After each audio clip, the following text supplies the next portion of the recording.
E hoje a gente vai conversar a respeito de morfologia, né? Fundamentos da morfologia.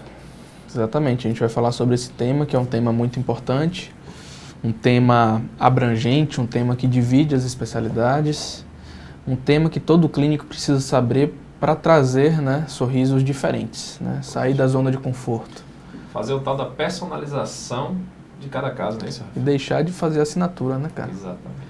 A gente vai conversar sobre esse tema, que é um tema que a gente já está preparando outros materiais em conjunto, né? Perfeito. Um tema que hoje, né, por ter o Pedro aqui junto conosco, no nosso laboratório, a gente conseguiu, né, trazer essa identidade nos nossos casos, né? Tratar cada paciente de maneira diferenciada, tratar cada paciente como um paciente único, alterando as suas morfologias. Porque o dentista ele está muito comum, é muito comum para o dentista, na verdade, estabelecer um único tipo de dente, independente do gênero do paciente, independente da idade, se é homem, se é mulher, se é jovem, se é idoso. Vira um hábito, né? Fazer o mesmo tipo de morfologia dentária. Vira o hábito, cara, vira o hábito. E a gente tem que quebrar essa chave, né? A gente tem que quebrar essa barreira justamente para ter essa diferenciação dos nossos casos. As pessoas não olharem os nossos pacientes na rua e identificar que foi feito na óptica. Exatamente. Essa é a ideia. Essa é a ideia. Engraçado, uma história bacana é que a gente começou a melhorar esse aspecto a partir do momento que a gente começou a trabalhar junto.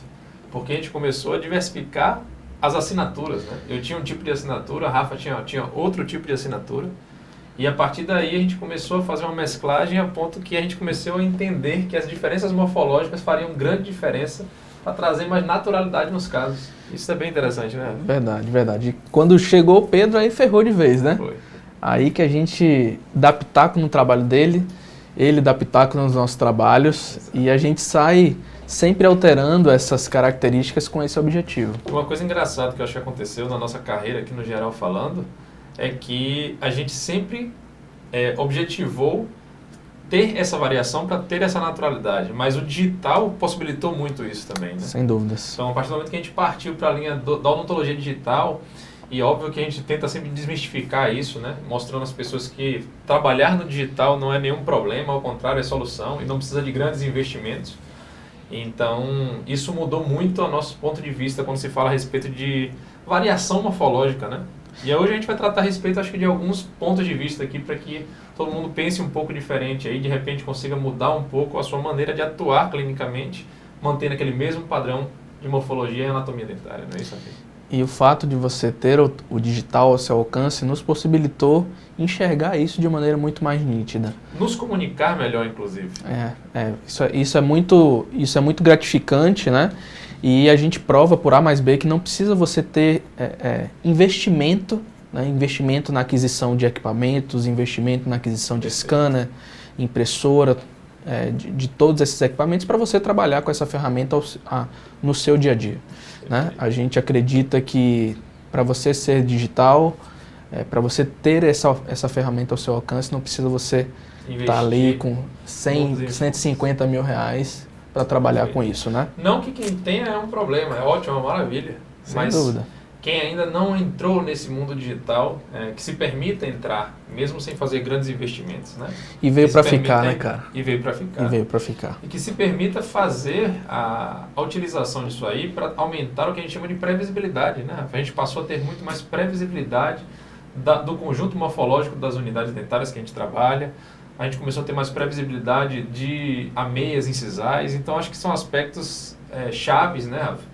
E acho que a gente já podia começar citando assim, quais são os 3 primeiros aspectos principais dentro daí da... Vamos fazer uma introdução aqui, né, Rafinha? Quais são os principais 3 pontos aí que a gente tem que entender para a gente fazer essas variações morfológicas no nosso dia a dia com a resina composta? Não só com a resina composta, mas com qualquer tipo de procedimento, quando a gente... O intuito dessa aula é fazer com que você acabe enxergando, né, muitas vezes aquilo que você não vê. Enxergando no sentido de você observar o natural, pegar as informações que o natural já te fornece para interpretá-las e trabalhar nos seus casos de maneira direta, de maneira indireta, de maneira semi-direta, de maneira direta e indireta. Perfeito. Escolher a técnica pela qual você vai conseguir obter resultados previsíveis. Mas que você tenha um domínio de entender a melhor morfologia para cada situação clínica. Para cada situação clínica. Então, a partir das limitações que você observar na sua clínica, você vai estabelecer o seu senso crítico para determinar. Nesse caso, eu vou optar por um dente com a característica mais quadrangular. Nesse caso, eu vou optar por um dente mais triangular em virtude do pouco espaço que eu tenho ali. Nesse caso, eu vou precisar trazer as minhas arestas mais próximas do ponto de contato, justamente para gerar um aspecto mais largo para aquele dente. Nesse caso de diastema, se eu trazer a aresta muito próximo do ponto de contato, eu vou deixar o meu dente muito largo, então eu tenho que trazer ela mais para o centro para ter uma ilusão de ótica de que aquele dente é mais estreito. Daí que veio o nosso nome, né? O óptica veio daí. Pois é, velho. Como você mexer com a ilusão ótica através das arestas e você possibilitar uma variação anatômica também gigantesca. Então o objetivo, pessoal, é que vocês tenham esse olhar crítico, no sentido de você estar atuando no seu consultório e que você enxergue isso. Esse é o objetivo, aguçar o seu senso crítico para você enxergar. Você só enxerga aquilo que seu olho vê, obviamente. Mas é muito mais fácil você enxergar a partir do momento que você interpreta a natureza. A partir do momento que você tem modelos de estudo, a partir do momento que você fotografa os casos no seu consultório, a partir do momento que você tem um banco de imagens, de dentes e pacientes referências para você se basear na morfologia, a partir do momento que você estuda. Então, somente essa aula, essa live, esse encontro, não vai ser suficiente para que você possa ter, né, o completo direcionamento de como atuar, mas só com um treinamento que irá te favorecer com que você desperte esse senso crítico e atua de qualquer tipo de maneira na sua rotina. O quanto que a gente não treinou, né, para fazer esse tanto de variação morfológica que a gente consegue fazer no geral falando, né? Estamos careca, não é à toa não, né, cara? Tá aqui. Tá em cima, né? Não é à toa não, é muito trampo, muito tempo clínico, muita repetição, né? Muita repetição. Então, E aguçar o olhar crítico, né? Para você sempre melhorar na segunda vez que você for realizar um determinado procedimento. Eu acho que isso é fundamental. Exatamente. Então a gente vai conversar com vocês a respeito de alguns tópicos, tópicos relacionados ao sorriso como um todo, tópicos relacionados aos princípios estéticos e aos fundamentos morfológicos. E esses fundamentos, eles se baseiam, né, numa análise individual de cada dente e de uma análise conjunta, com o sorriso envolvendo lábios, envolvendo gengiva, envolvendo dentes, envolvendo corredor, envolvendo alinhamento. Então, essa visão mais tridimensional na morfologia não é somente exclusivamente dentária. Perfeito. Ela envolve muitos outros fatores, né, porque ela está completamente associada. A gente não pode enxergar um dente de maneira isolada, né, e tomar como base aquela sua característica para determinar uma morfologia, né? A gente tem que analisar todo o conjunto justamente para que a gente possa atuar de maneira cirúrgica, de maneira exclusivamente restauradora, de maneira protética e assim sucessivamente. Perfeito. Então o intuito desse nosso encontro de hoje é justamente fazer com que vocês enxerguem todos esses fatores. Muda aí, Caião. Então quando a gente observa um sorriso como esse, a gente consegue perceber que existem diversas características que são fundamentais no sentido, né, de uma...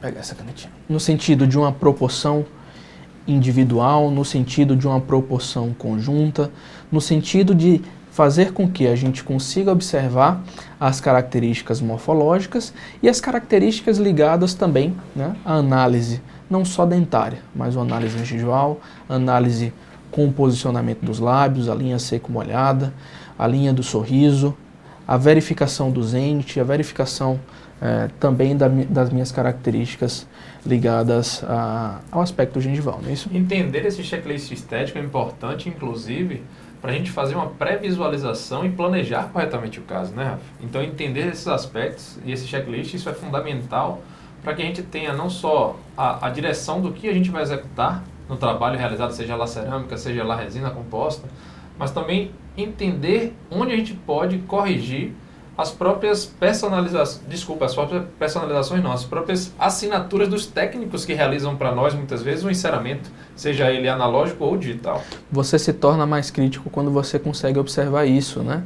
E não adianta você querer ter um técnico amigo seu, sem Perfeito. Que esse técnico é crítico com o seu trabalho e você seja crítico também com o trabalho dele. Perfeito. O fato de você ter um parceiro parceiro justamente para dividir opiniões, dividir crítica, dividir elogios, é muito importante e a gente sempre deixa claro isso quando a gente executa qualquer tipo de trabalho. E entender esse checklist estético tem um outro ponto de vista. Você já vai com um objetivo muito claro a partir do momento que você estuda e analisa bem o enceramento realizado, seja, mais uma vez, ele analógico ou digital. Os dois funcionam, Os né, dois cara? funcionam muito bem, né? Hoje a gente defende muito o digital, por quê? Porque ele traz muita previsibilidade para a gente. Em termos de resultado, a previsibilidade é indiscutível hoje do digital. Então a gente consegue, através de uma fotografia, e é por isso que a gente defende tanto a linha da fotografia, né? Através de uma fotografia associada ao escaneamento intraoral do paciente, que pode ser realizado externamente da sua clínica, o paciente vai numa própria clínica de imagem e faz isso, né?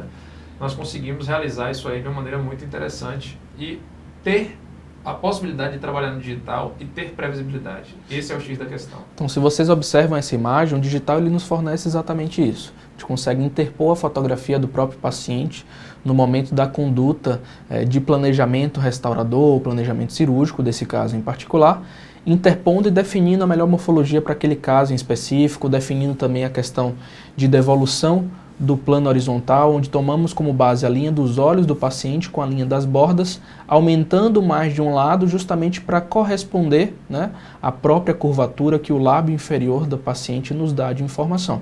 Então, aumentando um pouco mais os dentes do lado esquerdo, aumentando de maneira mais sutil os dentes do lado direito, a gente consegue retornar a devolução dessas características, remetendo esse aspecto mais jovial para o paciente. Isso aí da união da fotografia com esse escaneamento, mais o enceramento diagnóstico digital, o X da questão da previsibilidade está em justamente você se basear na linha bipupilar e você deixar, na hora de inserar, de errar o plano, não é isso, Rafa? Da maxila. Então, muitas vezes você termina fazendo uma futura estratificação, exemplo, na resina composta, né? E que é o nosso principal negócio, bem como na cerâmica, isso pode funcionar, mas se você erra o plano, muitas vezes a sua estratificação, após o ajuste, né? você vai perder o tempo ali, né? Porque você vai fazer Perde o tempo e perde a estratificação também. E a simetria, exatamente. E a simetria da estratificação, então... Porque se você não se baseia, você não monta em articulador, você não faz o seu enceramento corretamente, utiliza somente o modelo, né? E a gente é tendencioso a sempre equilibrar esse modelo no momento que a gente está encerando. Isso é de praxe, né, em todo tipo de atuação de enceramento. Se você perde ou inclina esse plano, há uma chance de um desvio e de você perder ou ter que repetir aquele caso em virtude dessa alteração. Então, o digital ele veio como uma ferramenta, como uma luva aí para que a gente possa... Para a gente hoje é indispensável, né? Eu costumo brincar que assim, não é que não dá mais para fazer no analógico, mas a previsibilidade e o ganho de tempo, e tempo é dinheiro, a gente tem que entender isso. É muito grande, né? Então... Hoje, para a gente, o digital é indiscutível. Né? Exatamente. Então, a análise, né, de todo esse conjunto, a análise de toda essa abordagem restauradora, né, seja ela com resina ou cerâmica, ela passa justamente para que a gente observe toda a questão de proporção individual, envolvendo o comprimento e largura desse dente, né, até uma proporção conjunta, onde a gente, numa vista frontal, a gente acaba visualizando de maneira mais reduzida os dentes posteriores, formando assim o nosso corredor bucal, formando assim o alinhamento com essa região antero-posterior. No sentido que a gente observa essa característica de comprimento e largura, hoje existem diversos relatos em literatura com base nessa proporção ideal, que varia de 80% a 85%. Essa proporção ela é muito variável, no sentido de observar, né, toda a questão de desejo do próprio paciente e observar também as questões funcionais, porque nem todo paciente a gente consegue aumentar aquilo que a gente deseja. Muitas vezes a gente tem algum tipo de impedimento e a gente deve tomar como base o que a literatura nos dá de informações para contrabalancear a análise clínica, não é isso? A análise do planejamento. Então, o fato de você entender isso daí vai facilitar bastante para que você não tenha surpresas futuras. Inclusive, entender sobre isso vai facilitar muitas vezes com que você, em um caso que tem indicação ortodôntica, consiga finalizar a parte ortodôntica da maneira correta. Você consegue identificar qual é o melhor posicionamento de cada unidade para que o seu ortodontista dê o trabalho como finalizado. Para que aí sim, ele vai para uma finalização ortodôntica através da cerâmica ou da resina composta. Então isso eu acho que é um calo, é uma dor, né, que os dentistas têm em muitas vezes pegar um trabalho ortodôntico onde ele não tem os espaços corretos e bem distribuídos para que você faça um bom trabalho condizente com o perfil facial do paciente, condizente com a linha média. Perfeito. Condizente com tudo que você precisa melhorar, porque muitas vezes você não consegue finalizar somente com a ortodontia. Perfeito. O caso, quando vai para a ortodontia, você tem que saber que ele necessitará de uma finalização ortodôntica, seja com qualquer tipo de material. Então, essa questão da morfologia, essa questão da análise individual e conjunta, ela prega exatamente isso, criar as proporções justamente para tornar esse aspecto mais interessante. Do ponto de vista da proporção individual, a gente tem algumas características que são importantes também. Dentre elas, as características ligadas ao aspecto triangular, ao aspecto quadrangular, ao aspecto ovalado, ao aspecto triangular, retangular, ovalado ou quadrangular, retangular, triangular, ovalado. Agora foi, agora saiu. Chega e engasgou. Esses 4 aspectos, pessoal, eles vão diferir bastante, né, de paciente para paciente. Existem pacientes que a gente vai optar por um aspecto mais triangular, existem outros com um aspecto mais ovalado, ou quadrangular, ou retangular, mas o que vai determinar isso é uma análise principalmente facial do seu próprio paciente. A face ela vai te dar as informações para que você consiga enxergar isso de maneira mais integrada, né? Então, quando a gente observa as características e observa também os desejos do paciente, você acaba modificando essa análise, modificando essa postura no momento da sua restauração. Por exemplo, existem pacientes que chegam no nosso consultório já desejando um tipo de morfologia. Isso é muito comum, pelo menos aqui na nossa clínica. Paciente que chega... Mostrando a foto, inclusive, né? Mostrando, um caso igual a esse aqui. Exatamente, eu quero o dente mais quadradinho, eu não gosto desse espaço, desse triângulo na ponta do dente, eu não gosto de dente com essa alteração de comprimento do incisivo central para os outros, eu gosto dele mais retinho.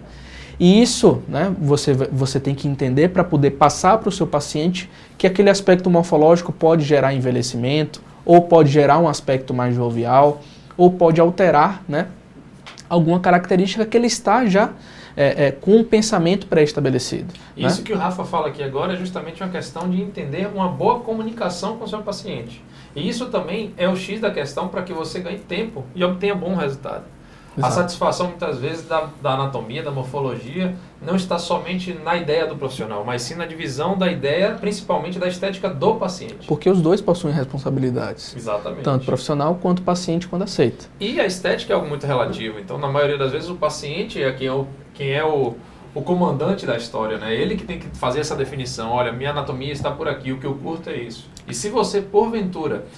entende que o que ele busca não é condizente com o perfil facial dele, não é condizente com o perfil de idade dele, são vários aspectos que a gente tem que levar em consideração.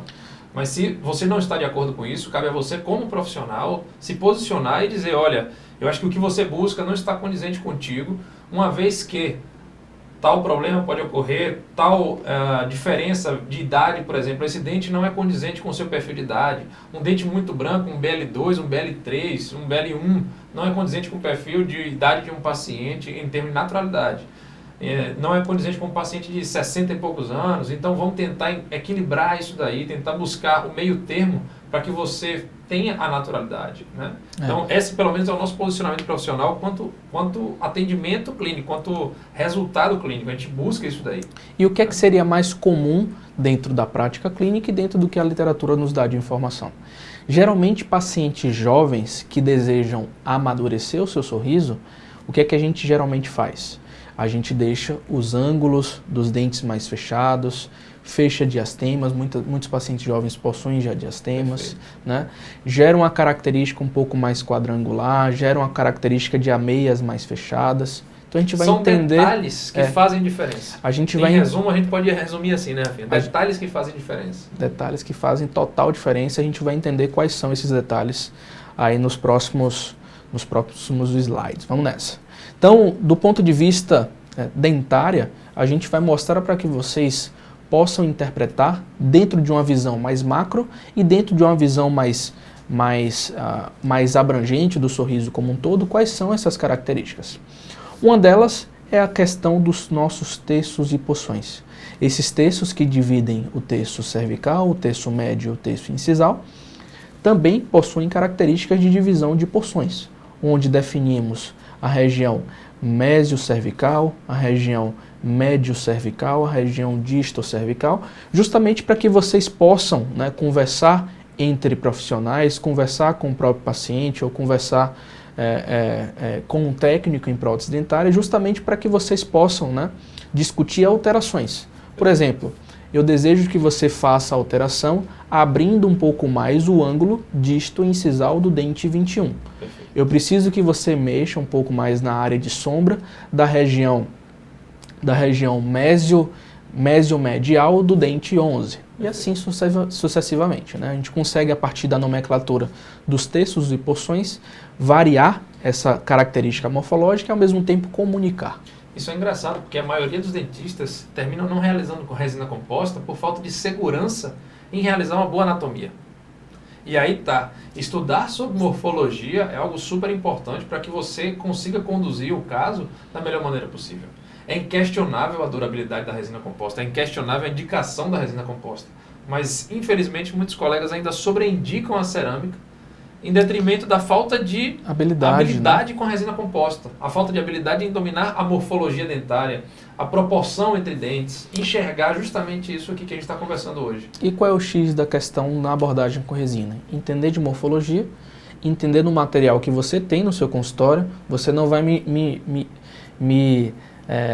chegar aqui e informar, por exemplo, a melhor marca comercial. Não, a melhor marca comercial é aquela que você domina, que você tem ao seu alcance. Perfeito. Entender na as espessuras, né?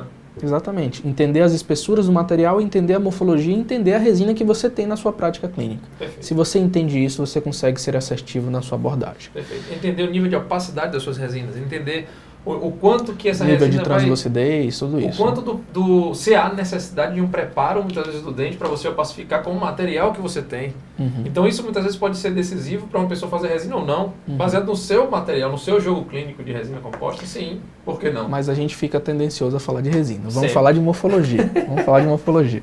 Vamos nessa. Então, do ponto de vista de análise mais macro, temos também toda a questão do nosso longo eixo dental, que é justamente posicionado em virtude do posicionamento do dente, principalmente, né? E em virtude do posicionamento das nossas raízes. Um fator crítico que as pessoas acabam não evidenciando e muitas vezes deixando de lado é a questão do posicionamento das arestas, dessas linhas de brilho, né?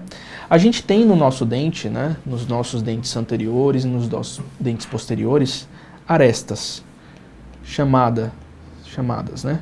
Arestas de reflexão,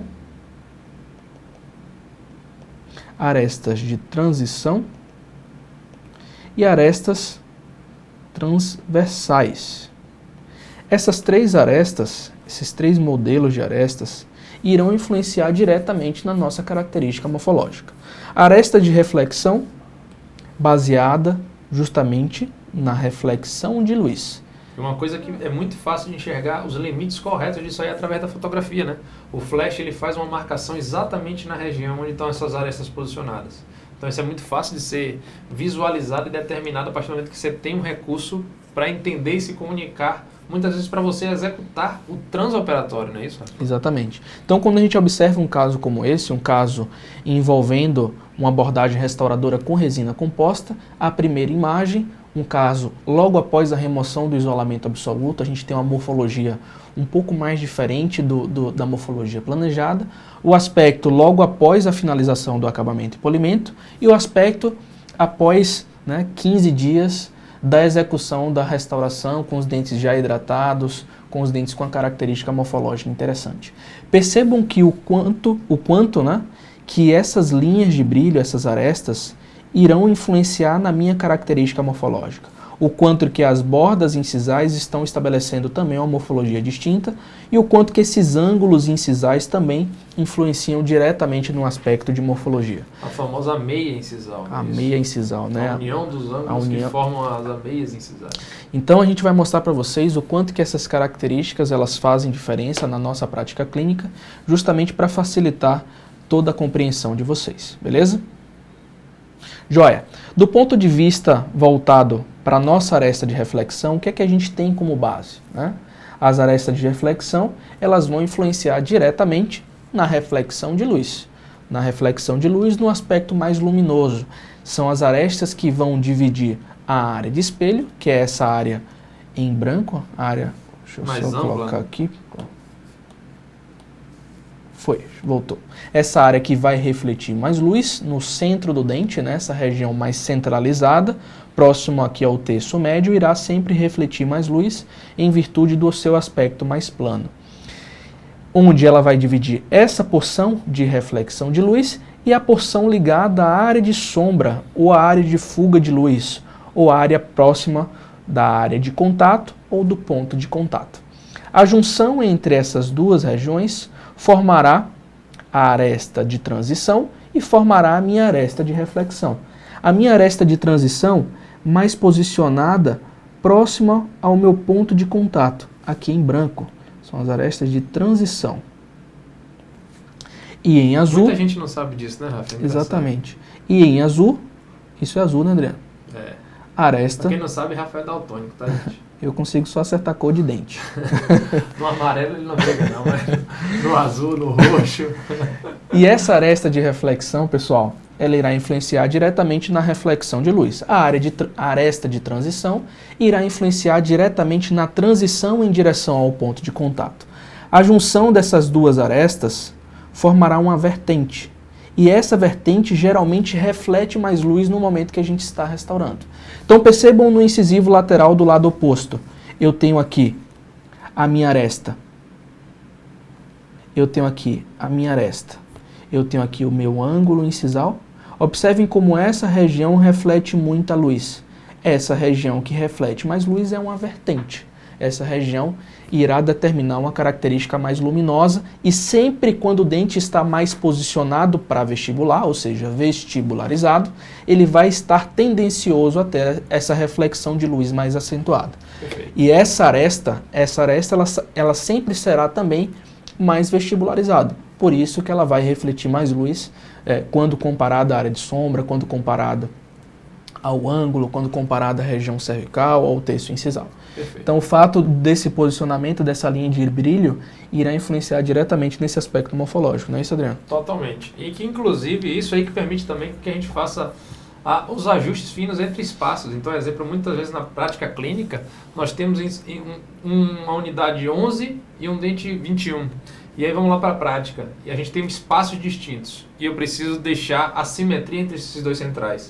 É através da manipulação dessas arestas que a gente vai dar esse equilíbrio de proporção. Muitas vezes o espaço não é exatamente igual, porém a gente consegue, através de uma ilusão ótica, fazer essa definição e passar no olhar clínico, bem como no olhar social, a simetria daquele conjunto. Então, o jogo e a delimitação correta dessas arestas fazem grande diferença na atuação clínica. Muitos dentistas têm dificuldade de fazer essas arestas e deixarem elas a ponto de serem manipuladas, sejam para distalizá-las mais ou para aproximá-las mais. Então, esse é um resultado que fará grande diferença na sua prática clínica, né? Muitos dentistas têm o hábito de fazer uma anatomia que a gente chama de dente convexo, né? Se eu pego o dente e eu começo a enxergar ele dessa maneira, os dentistas têm o hábito de fazer isso aqui de maneira muito convexa, sem deixar os ápices, né, que são as arestas de reflexão. Então, a partir do momento que você não tem isso bem delimitado, bem definido, você não tem uma boa anatomia a ponto de você ter variações de um dente triangular, ovalado, retangular, e as arestas, elas têm grande influência nesse aspecto morfológico. Perfeito. Né? O posicionamento delas influencia diretamente nesse aspecto morfológico. Beleza? Perfeito. Continuando nossa série arestas, a gente tem a aresta de transição, temos a aresta de reflexão e temos também a nossa aresta transversal, aqui em verde. Essa aresta transversal é justamente uma aresta transversal, justamente uma aresta obtida, né, nos nossos caninos. São arestas que vêm de encontro desde a região cervical até a região de terço incisal, onde apresentará um volume mais acentuado, um aspecto mais vestibularizado, aspecto mais boçal, justamente por conta da morfologia do próprio canino, né? Essa aresta ela é muito mais visível do ponto de vista frontal. No momento que eu visualizo o canino numa vista frontal, o que é que eu enxergo mais? A nossa aresta transversal e a nossa aresta de reflexão na mesial. A aresta de reflexão da distal do canino ela não é tão visível. Se você observar na imagem aqui, você vai perceber em azul que ela não é tão visível numa vista frontal, ela é mais apagada quando comparada à aresta transversal quando comparada à aresta de reflexão mesial. Então essas características, gente, são super importantes e esse desenho da aresta também vai influenciar a diferença morfológica de cada dente, né? E a personalização de cada caso. Exatamente. Sendo o incisivo central com arestas mesiais mais retas, né, mais paralelas, né, ao longo do eixo dentário, aresta distal, aresta de reflexão distal com aspecto mais curvilíneo, né, um aspecto mais reto e mais curvilíneo a partir do momento que eu chego em direção tanto ao ângulo incisal quanto à região cervical.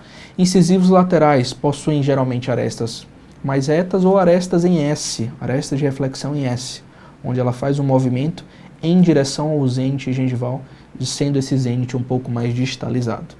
Aresta de reflexão distal também da mesma forma, caninos um pouco mais retas, as de reflexão, e a transversal saindo desde lá da distal, vindo de encontro à mesial, formando essa aresta transversal que vai fazer um volume, um aspecto bem interessante. Do ponto de vista óptico, né, o fato de você enxergar essas arestas, como a gente tinha falado, contribui muito na determinação do aspecto morfológico, contribui muito na determinação da diferença entre cada dente. O que é que muitas pessoas não falam? Acabam falando muito sobre arestas, mas acabam falando pouco, gente, de área de sombra, de área de transição. E essa área de transição, ela fará grande diferença na morfologia. Isso eu afirmo porque, no momento que eu estou restaurando e eu estabeleci corretamente as minhas arestas, muitas vezes as arestas bem posicionadas não irão influenciar na melhor morfologia. Perfeito. Né? Então essa percepção da área de sombra faz grande diferença para que eu tenha um design, para que eu tenha um aspecto morfológico distinto. E se eu tenho um aspecto de área de sombra mais vestibularizado, mais acentuado, visível numa vista frontal, eu deixo muitas vezes o meu dente com um aspecto mais largo. Perfeito. Uma coisa interessante também, Rafa, trazendo para a prática clínica, é que muitas vezes o dentista ele se preocupa, muitas vezes, em já partir para a linha do acabamento e polimento, sem definir primeiramente a primeira etapa, que é ajustar todas a parte morfológica do dente em termos de inclinação, né? Quando a gente cita que o dente ele tem a primeira, a segunda e a terceira inclinação, isso também tem que ser primeiramente definido antes de se mexer com essas arestas. E muitas vezes na parte clínica os dentistas partem para atuar, tentando buscar a simetria das arestas, sem entender se ele acertou ou não a parte morfológica, as terceiras inclinações, muitas vezes das unidades que ainda estão vestibularizadas ou mal posicionadas. E isso vai influenciar diretamente no resultado dele. Então, vai influenciar diretamente. Respeitar as etapas de acabamento e polimento são essenciais. Uma vez que a gente termina a nossa atuação clínica com a resina composta e faz a última polimerização, este resultado é totalmente diferente do resultado que a gente vai obter após o acabamento e polimento. Concorda comigo? É aí que separa os homens dos meninos, Com né? certeza. Aí é que separa. Aí é que a brincadeira começa. Pois é. Então, quando a gente observa a imagem, pessoal, a gente percebe o quanto que essas características de aresta, de linhas, de brilho ou de transição fazem diferença no aspecto morfológico. Observem essa imagem.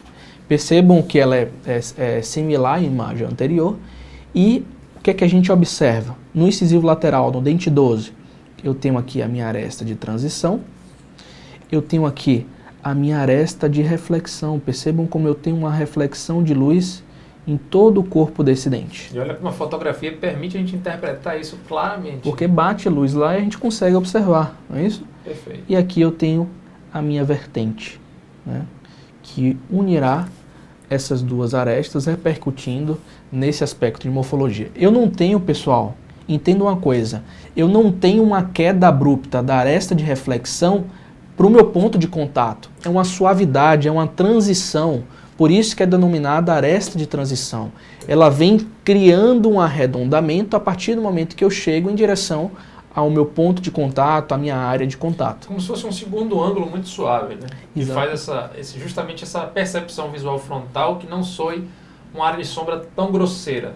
Exatamente.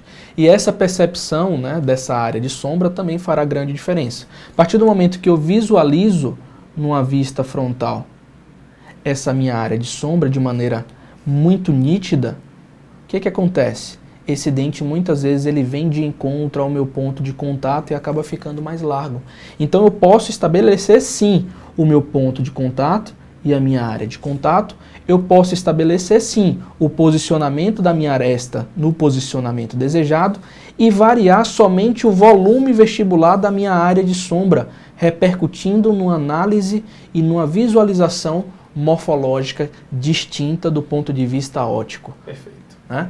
Então isso muita gente não traz, isso a gente frisa bastante nos nossos cursos presenciais, principalmente, nessa nossa abordagem, porque isso faz muita diferença. Uhum.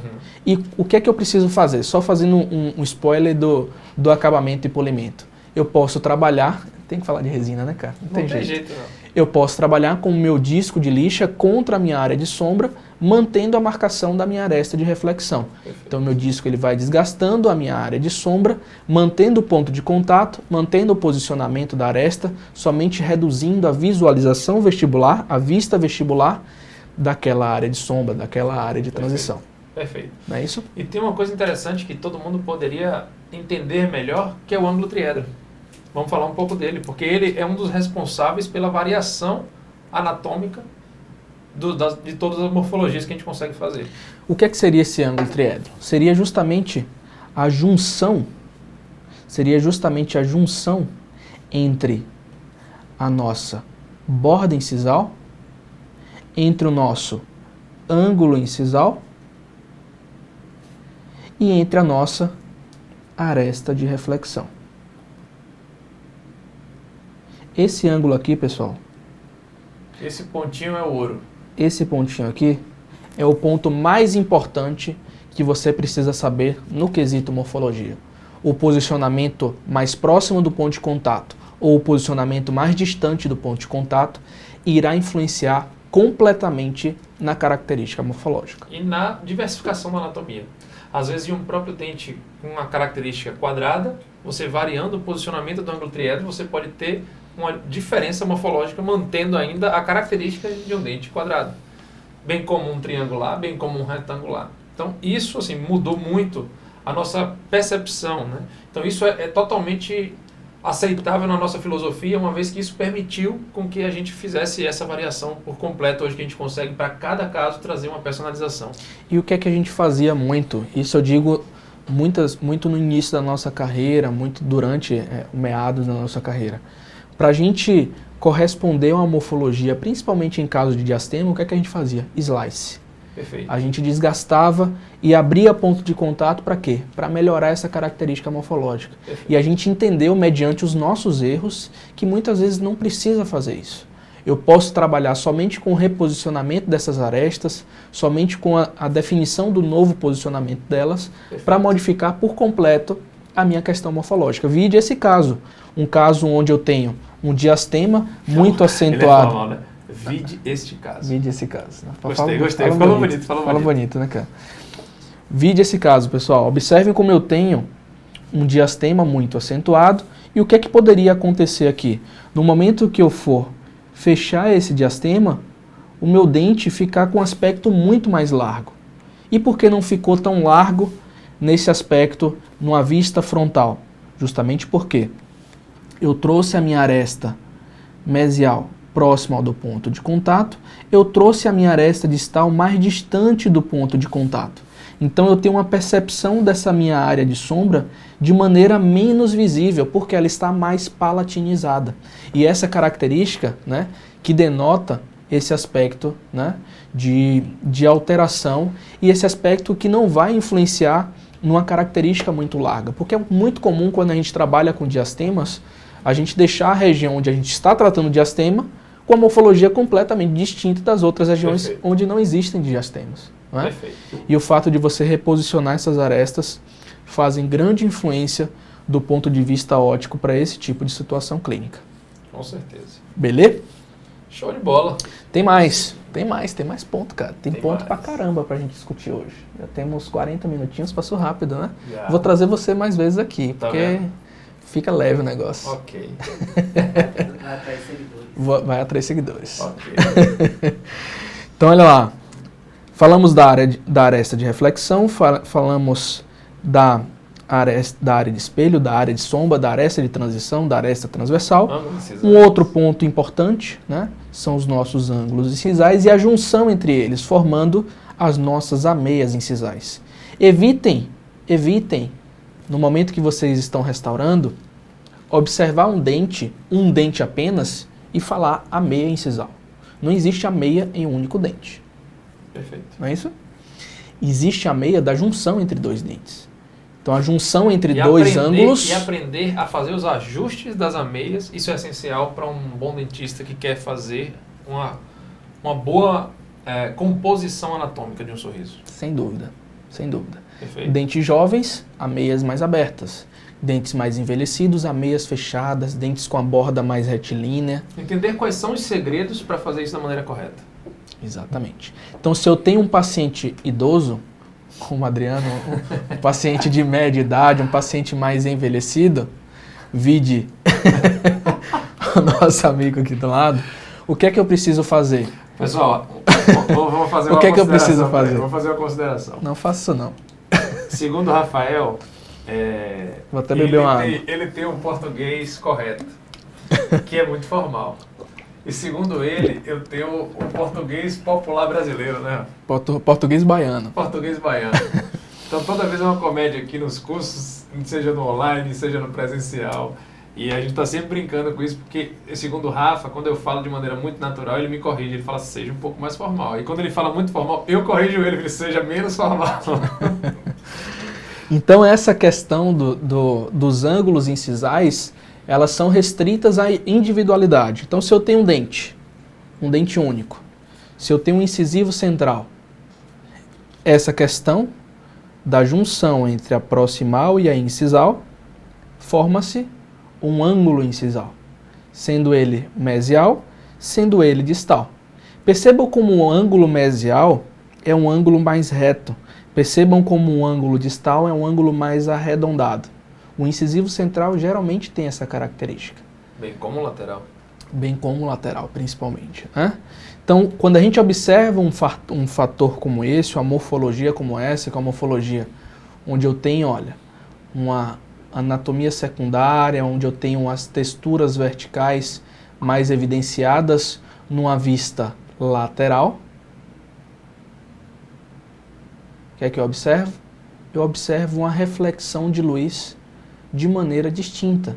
Isso significa que toda textura, quando eu visualizo, isso significa que toda reflexão de luz, quando eu visualizo, né, ela está mais determinada em função do posicionamento dos meus ângulos, ângulo cervical, terço médio, terço incisal, os nossos terços, o nosso contorno cérvico-incisal, e também ligado à minha textura, seja ela macrotextura vertical ou seja macrotextura horizontal. É outro X da questão, né? E isso vai denotar a naturalidade. Eu não estou falando de dente arranhado. Dente Perfeito. Arranhado é um quesito. Né? Dente texturizado é um outro quesito.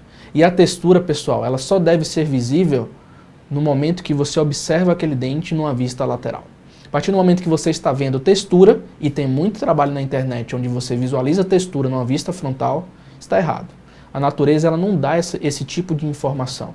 A natureza é mais perceptível a macro e a microtextura numa vista lateral, numa vista de 9 ou de 3 horas no seu paciente. Então essa macro ou microtextura, elas vão influenciar diretamente na percepção luminosa, elas vão influenciar diretamente na reflexão de luz e na característica também, né, de rugosidade superficial. Foi outra coisa que nos trouxe muita naturalidade nos casos, né, Rafa? Isso foi uma coisa que a gente foi aprendendo ao longo do tempo, desenvolvendo algumas metodologias para a gente chegar onde a gente chegou, no ponto de vista de tentar trazer o mais natural possível para uma morfologia individual. Então, isso também foi outro X da questão de virada de chave quando a gente fala de aspecto morfológico para a gente, né? Uhum. E um último quesito, denominado borda incisal, né, será transmitido desde a fase, né, de construção dessa borda, envolvendo a colocação da nossa camada palatina, envolvendo a devolução do plano horizontal, envolvendo o próprio enceramento de diagnóstico, que irá influenciar no posicionamento dessa borda. Essa borda terá grande influência também na minha questão morfológica. Se eu tenho dentes com comprimentos maiores, eu remeto à jovialidade. Perfeito. Se eu tenho dentes com aspecto menos comprido, mais retilíneos, mais condizentes com a morfologia similar entre central, lateral e canino, ou seja, mais desgastados, eu remeto ao envelhecimento, remeto a uma característica mais envelhecida, né? Então, o fato de você ter posicionamentos de bordas distintos entre esses dentes irão remeter a esse aspecto de diferenciação, esse aspecto mais jovial. Perfeito. Né? E aí eu acho que fica como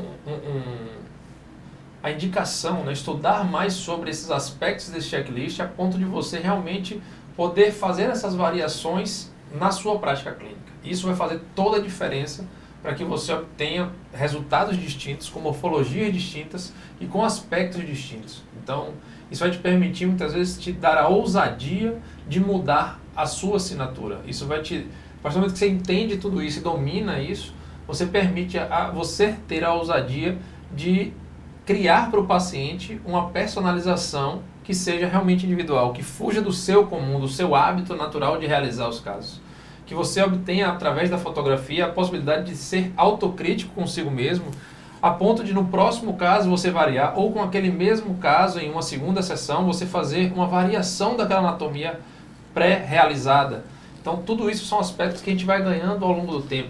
Se você segue uma metodologia correta, você consegue chegar nesse ponto. Se você consegue entender. E foi daí que a gente veio com essa proposta, né, Rafa, de criar o curso, de montar todo esse projeto, justamente porque a gente passa nada mais, nada menos do que a nossa filosofia de trabalho.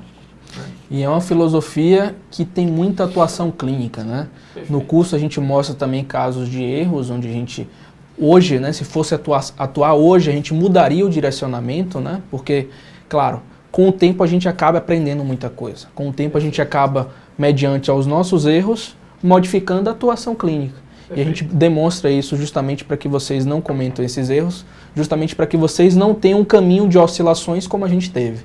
Vocês terem um caminho mais reto, um caminho sem tantos obstáculos, né? Perfeito. Então, pessoal, no quesito morfologia e no quesito abordagem restauradora, a gente tem esses 4 tópicos que são super importantes, né? Que a gente vai descrever novamente para vocês, para que isso fique claro na mente de vocês. Então, morfologia, ela passa... Fazer um curso de caligrafia, hein? Ah não, tá lindo, cara. Ela passa desde a minha questão de posicionamento, essa todo mundo entendeu, das bordas incisais, desde o posicionamento das arestas, sejam elas de reflexão, sejam elas de transição, sejam elas transversais, desde o posicionamento dos ângulos incisais,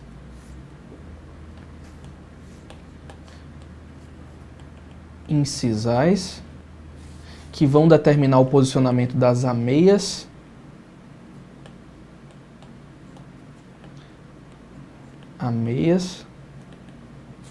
desde o posicionamento também das minhas características ligadas aos planos vestibulares, também chamado de contorno cérvico incisal, também chamado de terço cervical, terço médio e terço incisal e suas respectivas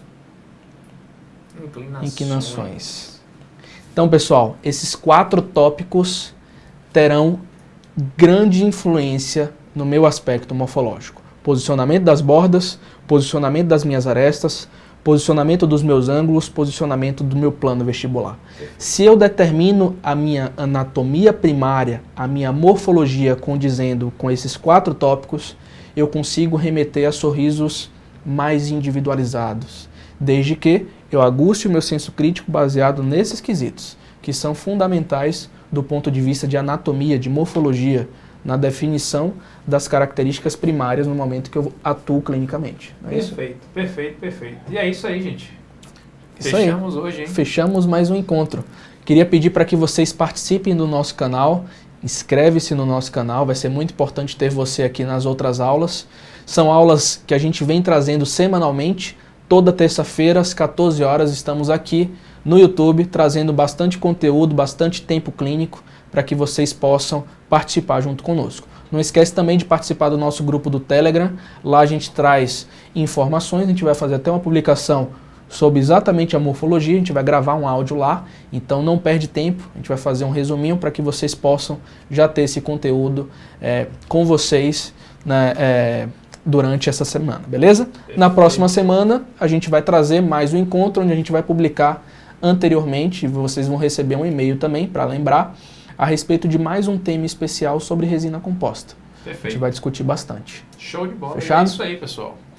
Hoje foi um dia enriquecedor e gostaria de agradecer a todo mundo que está aqui presente conosco e dizer a vocês que sempre a gente vai estar fazendo o melhor para entregar um conteúdo diferente para você que é clínico, né? E nós acreditamos muito nessa proposta, né, Rafa? Mudar um pouco essa atuação clínica, melhorar, na verdade, a atuação clínica mediante alguns conceitos que devem ser reproduzíveis. Perfeito. Não adianta a gente falar muita baboseira aqui se isso não for reproduzível para a sua prática clínica, né? É importante que tudo que a gente fale você consiga assimilar aqui hoje, poder, né, botar na prática. Já botar na prática do seu consultório. E é isso aí, pessoal. A gente se vê então na próxima terça-feira, às 14 horas, em mais um Encontro Óptico. Um grande abraço aí a todos. Beijos. Um abraço.